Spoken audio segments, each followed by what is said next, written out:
सफर में धूप होगी जो चल सको तो चलो, सभी है राह में जो निकल सको तो चलो। किसी के वास्ते राहें कहाँ बदलती हैं, तुम खुद को खुद से बदल सको तो चलो।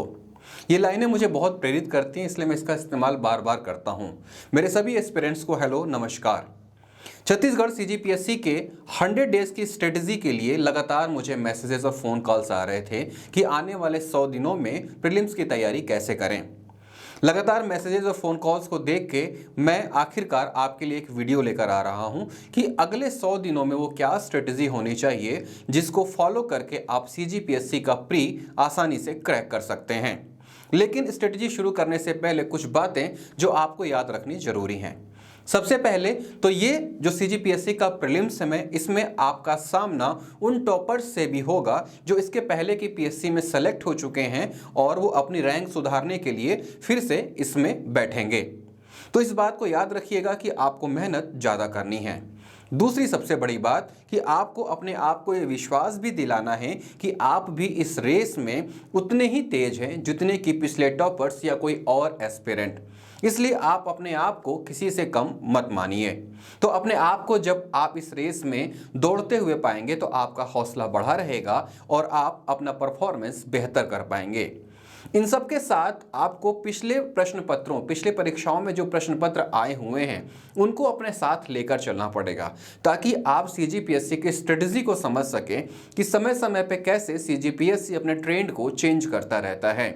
2012 से लेके 2020 पीएससी तक का ट्रेंड आप देखेंगे तो आप ये पाएंगे कि प्रश्नों का पैटर्न हर बार चेंज होता रहा है। इस लिहाज से अगर आप पिछले पेपर्स को सॉल्व करेंगे तो आप आने वाले नए पीएससी के लिए रणनीति बनाने में सफल होंगे।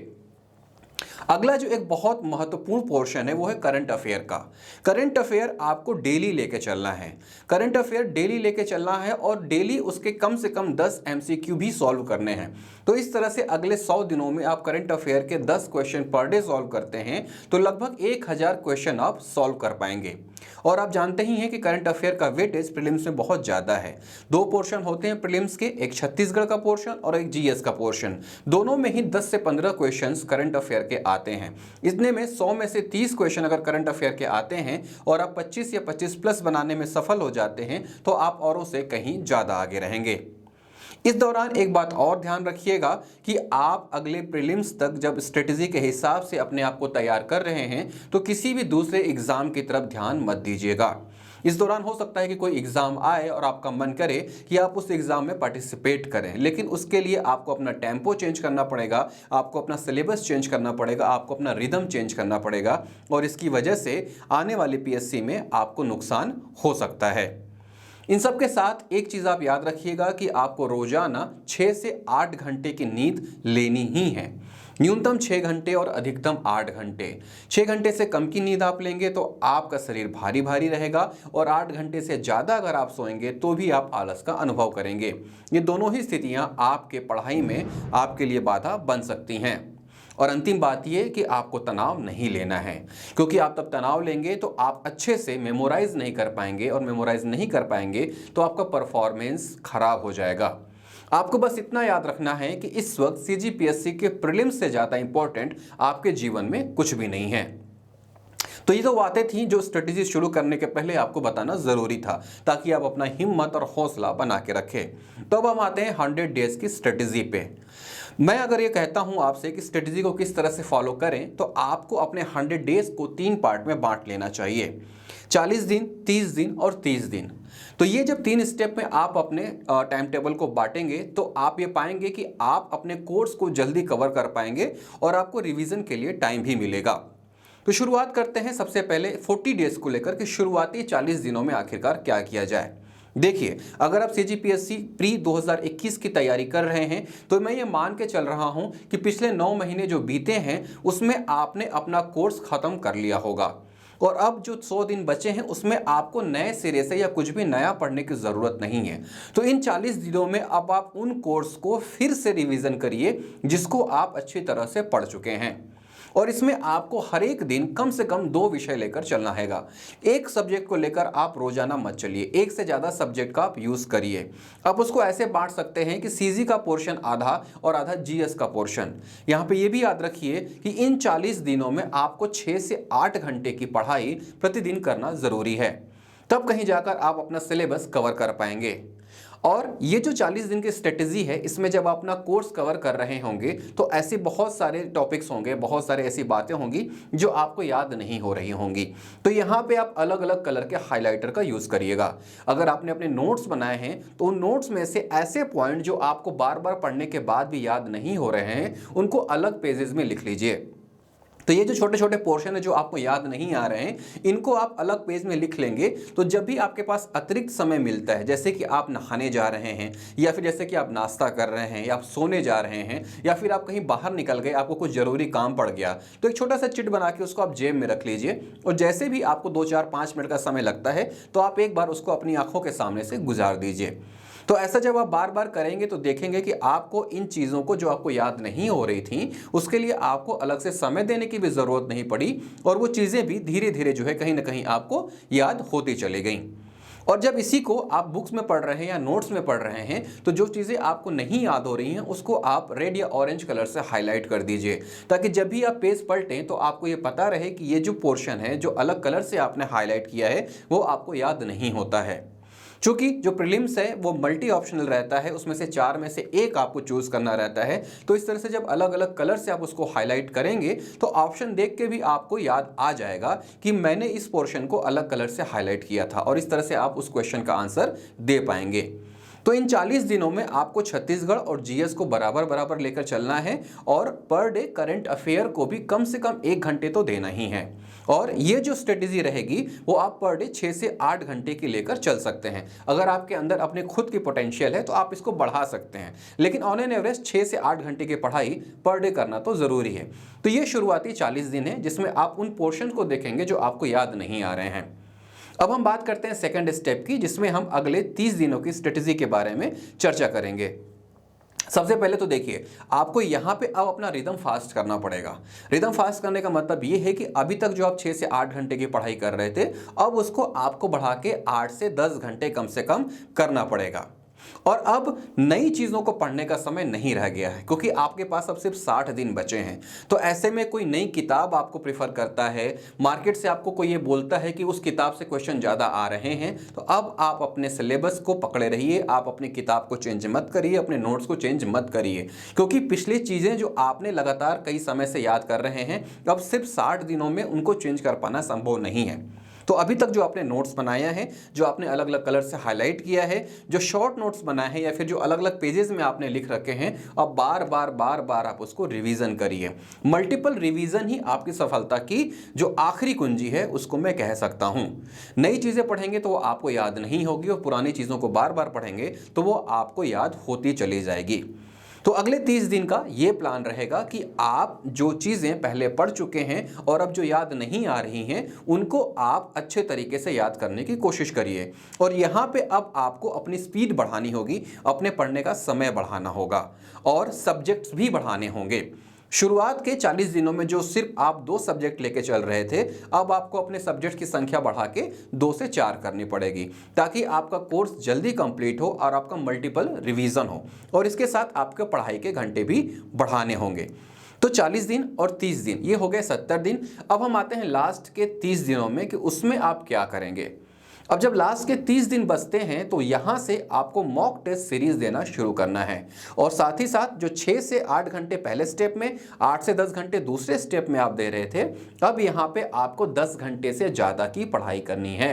ऑन एन एवरेज 10 से 12 घंटे की पढ़ाई लास्ट के 30 दिन में तो होनी ही चाहिए, तभी आप अपने सिलेबस को ज़्यादा बार रिवीजन कर पाएंगे, और आपको ये पता रहेगा कि आप क्या चीज़ें भूल रहे हैं और क्या नहीं भूल रहे हैं। इस वक्त आपको अपने रिश्ते कट करने पड़ेंगे, आपके अपने फैमिली मेंबर्स के अलावा बाकी लोगों से बातचीत करना बंद करना पड़ेगा, ग्रुप डिस्कशन भी बंद करना पड़ेगा, क्योंकि लास्ट टाइम पे ग्रुप डिस्कशन बहुत फायदेमंद नहीं होता है। और चूंकि ये प्रीलिम्स है, आपके पास 4 ऑप्शन रहेंगे, उसमें से एक को टिक करना है, तो जब आप बार बार किसी चीज को पढ़ेंगे तो एग्जाम में याद आ जाएगा। तो इस तरह से जो लास्ट 30 डेज हैं उसमें पर डे आपको एक टेस्ट पेपर जो 100 क्वेश्चन का होगा वो सॉल्व करना ही है। इस समय तक बहुत सारे कोचिंग्स वाले अपना मॉक टेस्ट शुरू कर देते हैं, तो यहाँ पे आप अपनी इच्छा अनुसार कोई भी 1 या 2 जो आपको पसंद है, अगर आपकी क्षमता है कि आप 1 से ज़्यादा मॉक टेस्ट पर डे दे सकते हैं तो 2 मॉक टेस्ट आप देना शुरू कर दीजिए। इस तरह से 30 दिनों में आप जो है 3000 से ज़्यादा क्वेश्चन सॉल्व कर चुके होंगे। यहाँ पे मैं मॉक टेस्ट की बात कर रहा हूँ जो नए क्वेश्चन आपको मिलेंगे कोचिंग सेंटर्स के थ्रू। जैसा मैंने शुरू में कहा था कि पुराने पेपर्स को तो आपको लगातार देखते हुए ही चलना है, तो 2012 से लेकर 2020 तक के जो क्वेश्चन हैं ये आप 100 डेज की स्ट्रेटेजी अब शुरू कर रहे हैं तो पहले दिन से पुराने पेपर्स को सॉल्व करते चलना है। जो टॉपिक आप पढ़ रहे हैं उस टॉपिक से आए हुए सारे क्वेश्चन जो अभी तक एग्जाम में आ चुके हैं उसको आपको सॉल्व करना ही करना है। आप जब पेपर की टेंडेंसी देखेंगे तो ये पाएंगे कि हर बार 2 से 4 question as it is repeat होते हैं, तो ऐसे में वो क्वेश्चन अगर आप नहीं बना पाते हैं तो आप कहीं ज़्यादा पीछे चले जाएंगे। इसलिए याद रखिए पुराने पेपर्स को आपको लेके ही चलना है। अब हम वापस से लौटते हैं अपने लास्ट 30 डेज की स्ट्रेटेजी में, जिसमें मैं आपको ये कह रहा था कि मॉक टेस्ट आपको देना जरूरी है। अब मॉक टेस्ट को लेकर एक और बात आपसे कह देता हूं कि ये जो मॉक टेस्ट है आप ठीक उसी टाइम पे दीजिए जिस टाइम पे आपको सीजीपीएससी में अपने प्रीलिम्स का एग्जाम देना है। सीजीपीएससी प्रीलिम्स का फर्स्ट हाफ जो जीएस का रहता है वो 10 से 12 बजे तक रहता है। तो ऐसी स्थिति में आप लास्ट के 30 डेज रोजाना परीक्षा के माहौल को घर में बनाकर, या लाइब्रेरी में आप पढ़ रहे हैं तो लाइब्रेरी में रह के आप 10 से 12 बजे तक उस पेपर को सॉल्व करिए, ताकि आपको ये फील हो कि आप कोई मॉक टेस्ट नहीं दे रहे हैं बल्कि एक्चुअल में सीजीपीएससी का पेपर सॉल्व कर रहे हैं। तो इस तरह से 10 से 12 लगातार जब आप पेपर सॉल्व करेंगे तो आपका ब्रेन इस बात के लिए आदी हो जाएगा कि इस टाइम आप पेपर ही सॉल्व करते हैं। तो जब सेम टाइम में आप एग्जाम में भी बैठेंगे तो आपको स्ट्रेस नहीं होगा और आप बेटर परफॉर्मेंस कर पाएंगे। तो ये थी पूरी 100 डेज की स्ट्रेटेजी जिसमें आपको अपने टाइम के अकॉर्डिंग अलग अलग चीज़ों को लेकर चलना है। यहाँ पे मैं आपको ये नहीं बता रहा हूँ कि कौन सा सब्जेक्ट कितनी देर तक पढ़ना है या कौन सी सब्जेक्ट के लिए कौन सी प्रीलिम्स की बुक होती है। ये चीज़ें अभी तक आपको पता चल गई होंगी और बुक्स को लेकर मैंने वीडियो भी बनाया है, आप उसको देख सकते हैं। इन बुक्स को खरीदने में अगर आपको कोई परेशानी हो रही है तो नीचे बायो में आपको डिस्क्रिप्शन लिंक भी दिए हुए हैं, उस लिंक को क्लिक करके आप इन किताबों को ऑनलाइन भी परचेस कर सकते हैं। लेकिन मैं फिर से यही कहूँगा कि अभी तक आपने वो किताब जो नहीं छुई है अब उन किताबों से आप दूर ही रहिए, और जिन किताबों को आप लगातार पढ़ रहे हैं उन्हीं किताबों को मल्टीपल टाइम में रिवीजन करिए। तो ऐसे 100 डेज में आपका कोर्स कई बार रिपीट हो जाएगा, कई बार आप रिवीजन कर लेंगे, और जब मॉक टेस्ट आप देते रहेंगे तो आप कई लोगों से आगे रहेंगे और बेटर परफॉर्मेंस कर पाएंगे। एक अलग से पोर्शन है करंट अफेयर का, जो मैंने शुरू में ही आपको बोला था कि आपको पर डे 1 घंटे करंट अफेयर के लिए देना ही है, और पर डे आपको 10 MCQ करंट अफेयर के सॉल्व करने ही हैं। अब बात ये आती है कि करंट अफेयर हम पढ़े कहाँ से। तो देखिए, आपको पेपर लेना बंद नहीं करना है। आप जो लास्ट 100 डेज हैं उसमें भी एक न्यूज़पेपर रोजाना पढ़ें। उस 1 घंटे के दौरान आप मैगजीन और न्यूज़पेपर दोनों को सॉल्व कर सकते हैं। मैगजीन और न्यूज़पेपर पढ़ने में 1 घंटे से ज़्यादा का वक्त नहीं लगेगा, और आपको लगता है कि क्या वो चीज़ इंपॉर्टेंट है जो एग्जाम में आ सकता है, आप उसको अलग से एक नोटबुक में नोट कर लीजिए। करंट अफेयर का एक अलग से रजिस्टर बना लीजिए और उस में करंट अफेयर्स को आप लगातार नोट करते चलिए। एक चीज़ आप देखिएगा कि पिछले 2-3 एग्जाम से हम देख रहे हैं कि करंट अफेयर पूछने का पैटर्न चेंज हो गया है। साल 2019 की पीएससी हो, 20 की पीएससी हो, या फिर 2021 असिस्टेंट डायरेक्टर जनसंपर्क का एग्जाम हो, उसमें आप करंट अफेयर के क्वेश्चंस को देखेंगे तो आप करंट अफेयर के क्वेश्चन 1 लाइनर नहीं पूछ रहे हैं। एग्जाम्पल के तौर पे पहले क्वेश्चंस ऐसे आते थे कि आदिवासी नृत्य महोत्सव कहाँ पे मनाया गया या फिर कितने दिनों तक चला, लेकिन अब नए क्वेश्चन जो आ रहे हैं वो किस तरह से आ रहे हैं कि मल्टीपल ऑप्शंस दे दिए जा रहे हैं। आदिवासी महोत्सव में इतने राज्यों ने भाग लिया, इतने केंद्र शासित प्रदेशों ने भाग लिया, इतने विदेशी देशों ने अंतर्राष्ट्रीय देशों ने भाग लिया। अब इसमें नीचे कूट दे दिया जाता है कौन सा सही है कौन सा गलत है। तो अगर आप थोरोली नहीं पढ़ेंगे, आप जो है थोड़ा सा अंदर घुस के करंट अफेयर नहीं पढ़ेंगे, तो वो क्वेश्चन आपसे गलत होने की संभावना रहेगी। तो करंट अफेयर के नोट्स आपको बनाने पड़ेंगे। मार्केट में जो बुक लास्ट में आती है उसके ऊपर पूरी तरह से डिपेंड आप मत रहिए। आपको आज से ही करंट अफेयर लेके चलना होगा, रोजाना चलना होगा। और अब इस 100 डेज को आप इफेक्टिव कैसे बनाएंगे? तो सबसे बड़ी बात यह है कि आप कल क्या पढ़ने वाले हैं उसको आज रात सोने से पहले अपने टेबल पे जहां पे आप बैठ के पढ़ते हैं वहां पे लिख के जरूर रख दीजिए, ताकि सुबह जब आप उठें और उस कागज को देखें तो आपको पता हो कि आज दिन भर का टास्क क्या है। हम ये तो डिसाइड कर लेते हैं कि कल हम 10 घंटे पढ़ेंगे, लेकिन जब हम पढ़ने बैठते हैं तो हम शुरुआत ही नहीं कर पाते हैं कि कौन सा सब्जेक्ट उठाएं। उस वक्त हमारा दिमाग ये कहता है कि जो सबसे सरल है वो उठा लो, और उसके बाद हम उसी सब्जेक्ट को काफ़ी देर तक लेके चलते हैं और उसके बाद दिन कब बीत जाता है पता नहीं चलता। तो आपको ऐसी गलती नहीं करनी है। जब तक आप अपने आप के दिमाग को रात को ये कमांड नहीं दोगे कि सुबह उसे क्या चीज़ प्रोसेस करनी है, तब तक वो बेटर परफॉर्मेंस नहीं कर पाएगा। इसलिए इस बात को याद रखिए, कल क्या पढ़ना है, कितने घंटे पढ़ने हैं, उसके लिए समय एक रात पहले ही आप डिसाइड कर दीजिए।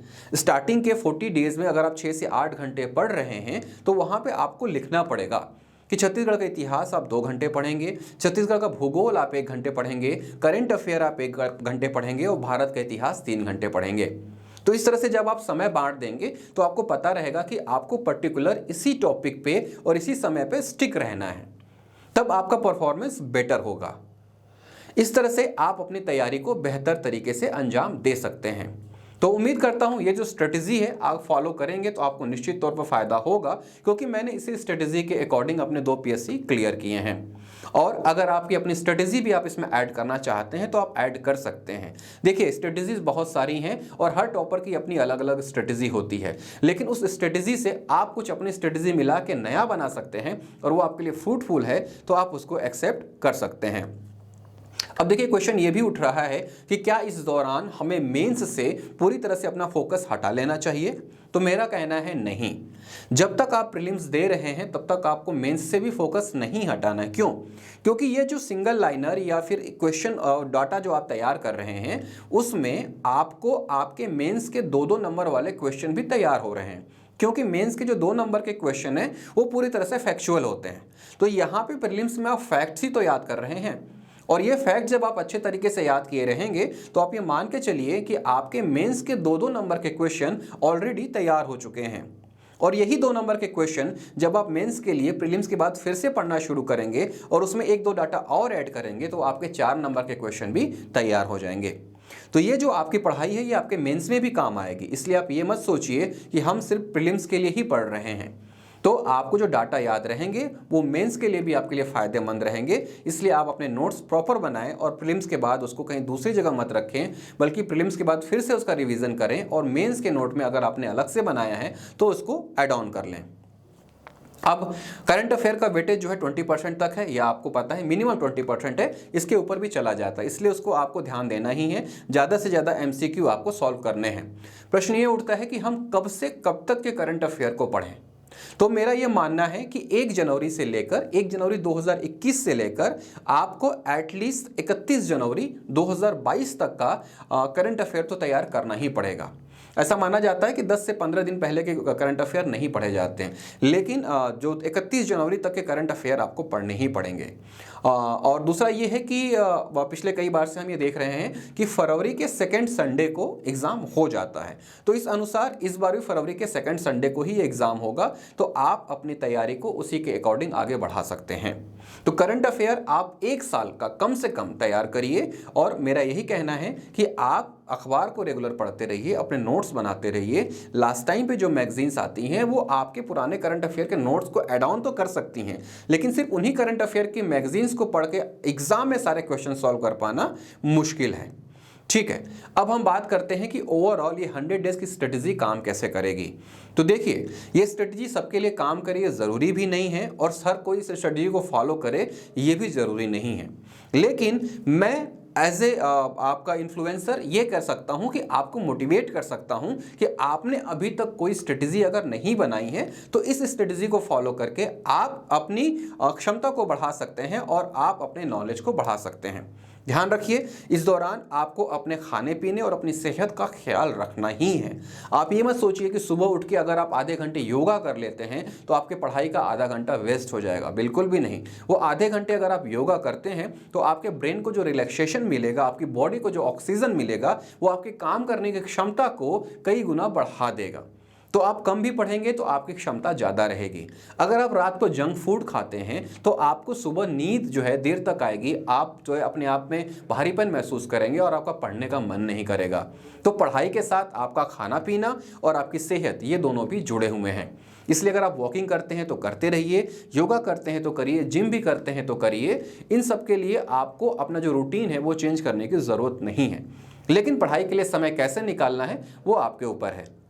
तो शुरुआत के 40 डेज़ में 6 से 8 घंटे, अगले 30 दिन में 8 से 10 घंटे और लास्ट के 30 घंटे में 10 से 12 घंटे की अगर आप पढ़ाई करते हैं अपने अकॉर्डिंग, जो भी टाइम टेबल आपने बनाया है, तो आप ये एग्ज़ाम निश्चित तौर पर क्रैक कर लेंगे।